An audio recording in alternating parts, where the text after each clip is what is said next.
Análisis de la contingencia nacional, junto al escritor y columnista Rafael Gumucio.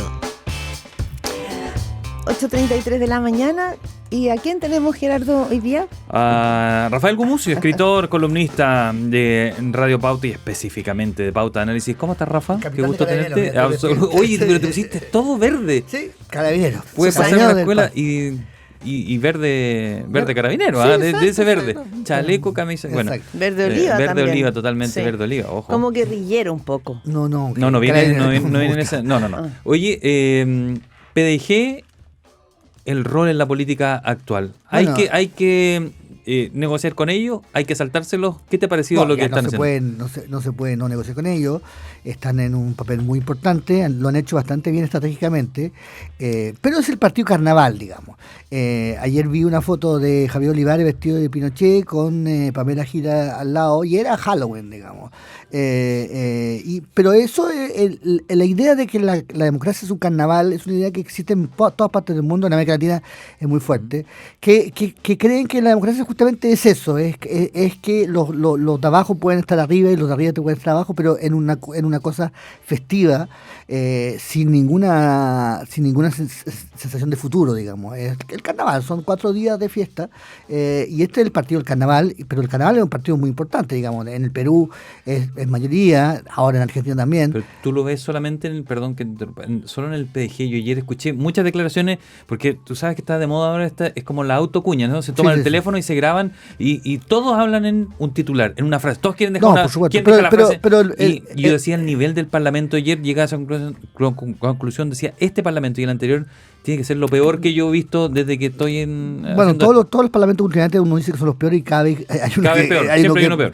Pero el PDG, uno puede decir, oye, esta gente, este diputado de la UDI o de RN o de los socialistas es una vergüenza para su partido, para su historia, pero uno del PDG no es una vergüenza para su historia. O sea, Sandra Parisi no es una vergüenza para el PDG, porque está en la línea ideológica del PDG. Y el PDG tiene una línea ideológica bastante clara, y está jugando un rol muy bisagra. Yo creo que es un suicidio para el gobierno confiarse en los votos del PDG. Sí, Luciano Cruzcoque decía eso esta semana, pero solo un punto. A veces la percepción respecto a un partido político, por ejemplo, tú dices el PDG es clave, es relevante, y claro, puede ser partido bisagra, ¿no? Pero ayer salió una encuesta CADEM donde muestra que el Partido Republicano y el Partido Socialista son los partidos con mejor imagen. Sí. O sea, arriba el Partido Republicano y después el Socialista, y los con menos rechazo. Pero el Partido de la Gente es uno de los que tiene un alto nivel de rechazo. Está más abajo que Frente Amplio, más abajo que la UDI, más abajo que el PPD. El Partido de la Gente tiene una percepción mala, muy mala, de un 64%, y buena, muy buena, de un 27%. Que ya es mucho, me gustó. Porque, está ahí pegadito con Evópoli, claro, con la cristiana, y está casi empatado con el Partido Comunista. Claro, pero si uno hiciera la historia... Entonces, la percepción ciudadana parece ser distinta. Pero si uno hiciera la historia de lo que ha sido los últimos 20 años en Chile, uno tendría que ser que uno de los actores más importantes y más relevantes de la política chilena ha sido Pamela Giles, que es universalmente odiada, cuyas medidas han sido realmente costosas para el país, que no tiene respeto a nadie, pero uno no podría dejar de decir que Pamela Giles, en la izquierda primero, ahora con la derecha, es un actor relevantísimo, y que ha hecho y deshecho la política chilena sin tener tampoco una votación. Tiene una votación ella, pero no tiene más que ella, digamos. O sea, el abuelo nunca logró nada. Entonces, eso nos lleva a la autocrítica. Para el mundo de Boric y para el mundo de la nueva izquierda, Pamela Giles fue un elemento importante, como lo es ahora y se están enviciando con el mismo, tomando el mismo veneno que ya conocen, que ya saben que es un veneno, y lo están tomando de nuevo, porque no tienen otra, digamos. Pero ¿por qué no tienen otra? Porque al final de cuentas, ese estilo, que puede ser perjudicial para la política, tiene voto. La gente le gusta. Claudio lo acaba de leer. Bueno, pero eso refleja la gente que los tiempos que corren, por así decirlo. Tampoco son tan distintos, si uno piensa. Evidentemente que si uno pone a Jorge Quiroz y a Parisi, uno piensa que Parisi es un poco un riflero, un tipo más o menos con un antecedente bastante oscuro, pero es del mismo mundo que Quiroz, que son esos economistas no no parte del establishment, los que se quedaron fuera de Flaxo, digamos, de Flaxo, claro, de Clapes, de nada.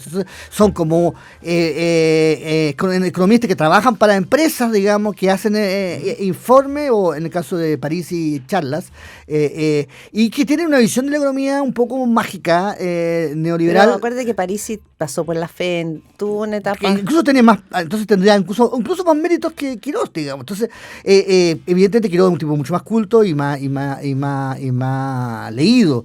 Pero ¿hay tanta diferencia entre París y Quirós? Yo creo que no. Y las políticas económicas de Quirós se parecen un poco a las ideas de París, digamos, que son pseudomágicas, digamos, que 2 más 2 no siempre da 4, pero dice, bueno, fijamos que da 5. Entonces, hay una diferencia profunda entre las políticas de Cast en inmigración y la política que proponía París. Y París proponía poner minas antipersonales. No, minas antitanque. Sí, el otro una zanja. Una zanja es un poquito más humanitario que una... Pero las dos cosas son una estupidez, digamos, que no resisten ningún análisis. Entonces... o sea, para el paso de vehículos sí sirve.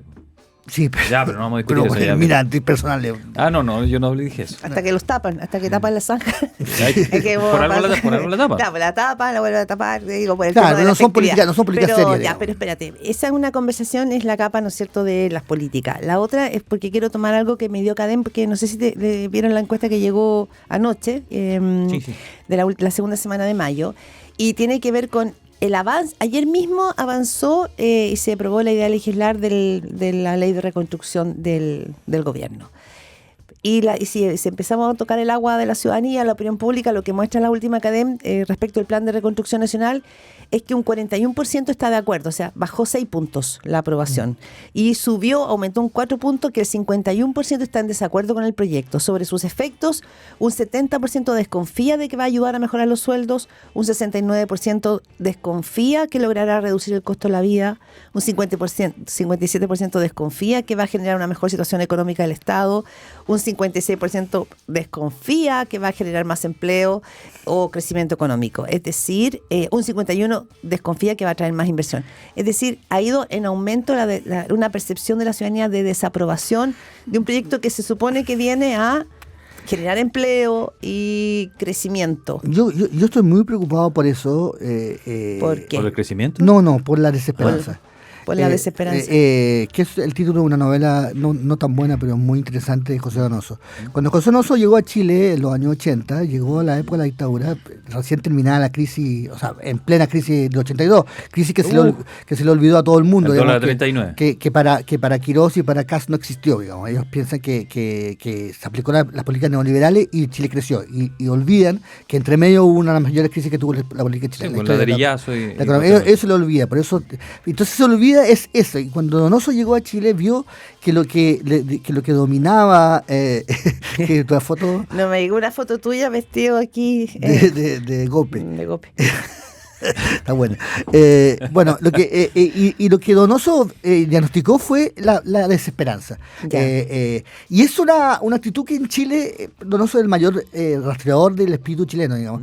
Y es una tendencia que tenemos nosotros a la desesperanza, a la pobreza, a la austeridad y a el sálvese quien pueda, porque no es hoy somos pobres, seamos solidarios. Eso a veces sucede, pero muchas otras veces sucede, somos pobres, ¿cómo me puedo joder al vecino? ¿Cómo le puedo cobrar algo al vecino? Y yo siento que el gobierno cometió un error que creo que va a ser fatal hasta que hagan un rediseño que yo creo que tiene que ser mayor, digamos, del que solo tiene que salvarse el presidente, que es un rediseño completo, que haber apostado a esa tecla, hablado de reconstrucción. Haber puesto... No, pero la reconstrucción estaba bien. Para haber hecho lo de la reconstrucción tenía que haber hecho, porque esto está escrito. Lo que decía Evelyn Matei, que debutó esta semana, es que le parecía excesivo plantear. Debutó como panelista en la radio. En el programa de Bianchi, que decía, a ella le parecía excesivo decir como que el país se estaba cayendo a pedazos. Por supuesto, pero para eso tenía que haber instalado que el país estaba destruyéndose. Kast, el problema que tiene siempre Kast. Él tiene un libreto. El libreto que hacen en Estados Unidos, que hicieron en Argentina, que hicieron en en Hungría. Pero él no es el actor para ese libreto. Lo que debería haber hecho para conseguir lo que quería era haber dicho en enero o en diciembre, Boric tiene la joda, se robó no sé cuántos millones, denunciarlo y haber renunciado al acuerdo a darse la mano, haber entregado, o sea, haber hecho un terremoto para que... Pero dijeron que el gobierno anterior... Pero después se arrepintieron. Fue muy suave. Fue muy suave. Fue muy suave. Yo Yo lo agradezco como persona, pero te quiero decir que el libreto está escrito para que Trump diga que Biden era lo peor que había en el mundo. Claro. Ahí sí, y no ir ahí te funciona. A ver, decir que Fernández fue lo peor del mundo no era difícil porque era verdad. Pero tienes que destruir a tu adversario. Y ahí... Pero si te entregan el mando de manera democrática, republicana, más o menos de manera, y después dice que hay que reconstruir, no se entiende, digamos, no se entiende porque la gente no sentía que estaba tan destruido. Pero ellos apostaron a la desesperanza, apostaron a la austeridad, apostaron. Y tú dices que en Chile está todo el mundo bajoneado. Es que veníamos de una crisis, después de otra crisis y ahora otra crisis más. Oye, pero somos desesperanzados, ¿no? Porque he visto estudios antiguos donde decía nosotros en Sudamérica siempre somos los que estamos más negativos, estamos mejor económicamente que todo el resto. Somos los más desconfiados siempre somos los más desconfiados, del que mundo. creemos tenemos más delincuencia. Siempre vivimos, estoy bien, pero mañana seguramente se me va a pasar. ¿Sí? Bueno, si uno lee a José Donoso lo entiende, porque es una sociedad encerrada, claustrofóbica, muy angosta, endogámica, claro, muy angosta y muy también angosta, la cabeza muy castigada, castrada, digamos, dominado por una especie de madre, de tías solteronas que castran a los niños, digamos, y con brujos, o sea, una cosa, muchas trabas, hay energías muy fuertes. Aquí hay vudú. Aunque no. Entonces, ellos apostaron a esa energía oscura, quizás porque algo la llevan dentro, digamos, y creo que se equivocaron de manera absolutamente magistral, quizás por falta de cultura, falta de lectura, digamos. Pero es no entender que dejar el GAM a medio construir no es una ofensa contra la cultura o el teatro, es dar la impresión de que el país se está como destruyendo y que hay una ruina que está en el medio, en el centro de la ciudad, digamos, en el corazón de la ciudad. Le hace mal al ánimo nacional y también le haría mal al gobierno mismo. Pero y además no se entiende porque si uno quiere pleno empleo, entonces construye el GAM. Sí, pero es que el gobierno no está... para dar empleo. Para dar empleo. Si tú querés tener pleno empleo, entonces empieza a construir.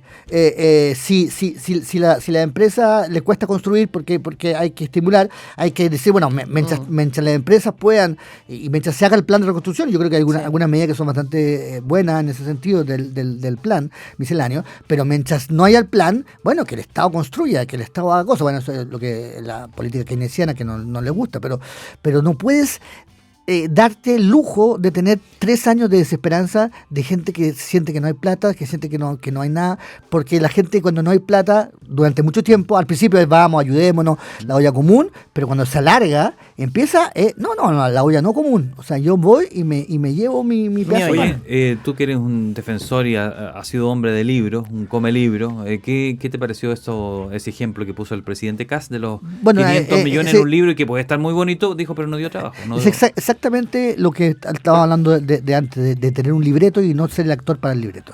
Esto que está diciendo Kast es lo mismo que dijo Milei, lo mismo que dijo Trump, lo mismo que dijo... Pero es lo que hizo Milei, porque comentábamos, Gerardo, hace 2 días, que la crisis que hay en las universidades en la Argentina, producto, ¿no es cierto?, todo.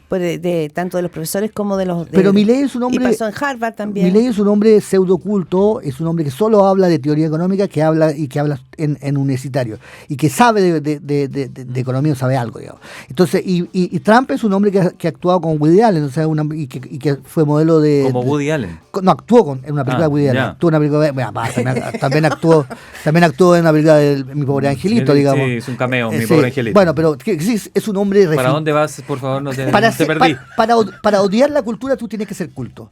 Cuando tú odias la cultura y no tienes nada de cultura como Kast, que no es una persona inculta, pero una persona que le resbala, o sea, que no tiene ninguna sensibilidad con eso. Trump y Milei hablan mal de la cultura y dicen y destruyen la universidad, pero son personas refinadas que desde una... Oye, pero dijo el ejemplo el libro nomás, pues ya dijiste que ya vas por allá, que odia la No odia la universidad. cultura, pero es lo que dijo Carlos Peña. Tiene una cosa como muy plana, digamos, cuando dijo que le gustaba el arte porque cuando sus hijos hacían obras de teatro en el colegio, eso era el arte para él, pero ¿cómo? Pero el arte es muchas cosas, ¿no? Pero para él el arte son sus hijos haciendo teatro en el colegio. Sí, eso, o sea, no... Y no sé. ¿Y tiene que ser un museo?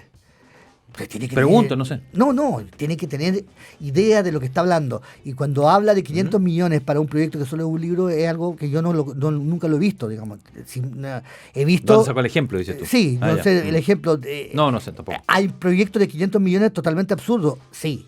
Eso hay miles, ¿por qué no dio uno? Digamos? Es cierto que el sistema del mundo que fue un poco cómico porque llegaron los científicos a defender su labor, pero no, muchos de los 500 millones no son para ciencia o son para ciencias, pseudociencias como las ciencias sociales, digamos, que no son ciencia, digamos, seamos honestos. Pero no dio ejemplo y se pasó 3 pueblos, digamos, porque 500 millones por un libro...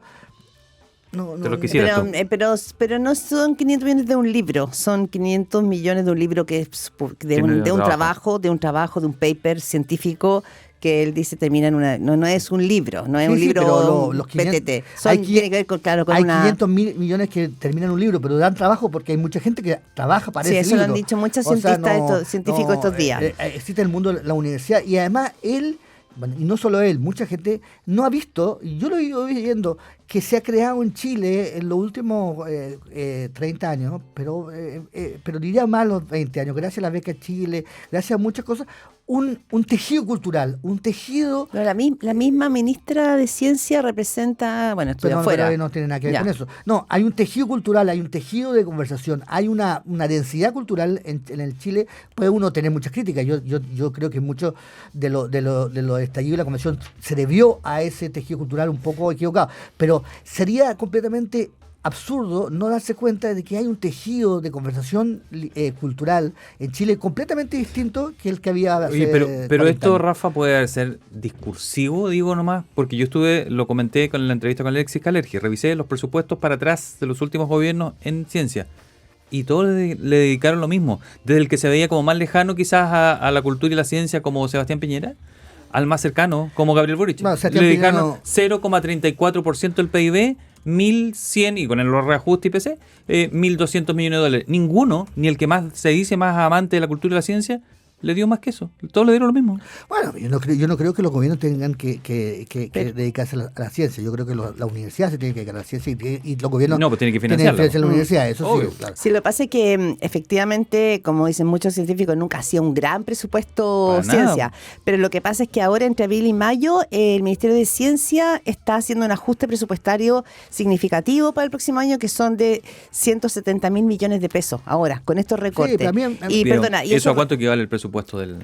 No sé el número, si tú querés me ayudas a buscarlo, pero no soy economista, soy solo una periodista, pero quiero decir que lo Deja ver que cuánto es. lo que Ya, se pero está este- cuestionando es que son 170 mil millones, y ojo, porque a propósito de lo que tú dices, lo que se está proponiendo son discontinuar programas bien claves, por ejemplo, becas de posgrado, tanto en Chile como en el extranjero, que representan la mitad del ajuste total. Eso es lo que se ha criticado Claro, respecto pero a esas becas. a mí este fetichismo de la ciencia me tiene un poco por encima del paracaídas, como diría Pinochet. O sea, la ciencia, tanto con la ciencia. Oye, si Chile es famoso por la poesía y por la arquitectura, tenemos a arquitectos famosos y tenemos y muy buenos, y tenemos a poetas y tenemos a escritores. El premio Zurita ayer no se ha dicho nada. Y tenemos, por ejemplo, a Raúl Zurita. Entonces, la ciencia, Bien. ya Chile no va a inventar el microtón ni va Oye. a revolucionar las computadoras. Y está bien así, no tenemos por qué ser científicos, porque todos tenemos que dedicarnos... Chile ha hecho grandes aportes a la ciencia. Bueno, pero ¿y si no lo hiciéramos?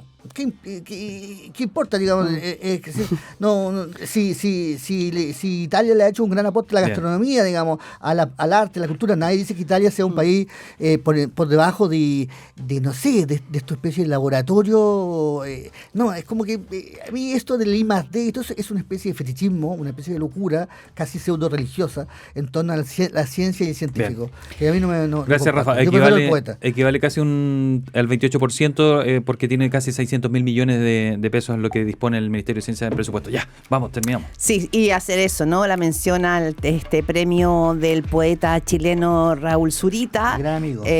También, ¿no es cierto?, con un premio a la trayectoria. Hay que hacer esa mención porque es un tremendo poeta que no habíamos dicho nada sobre el tema. Laboratorios. Bien, son 8:53, Rafael.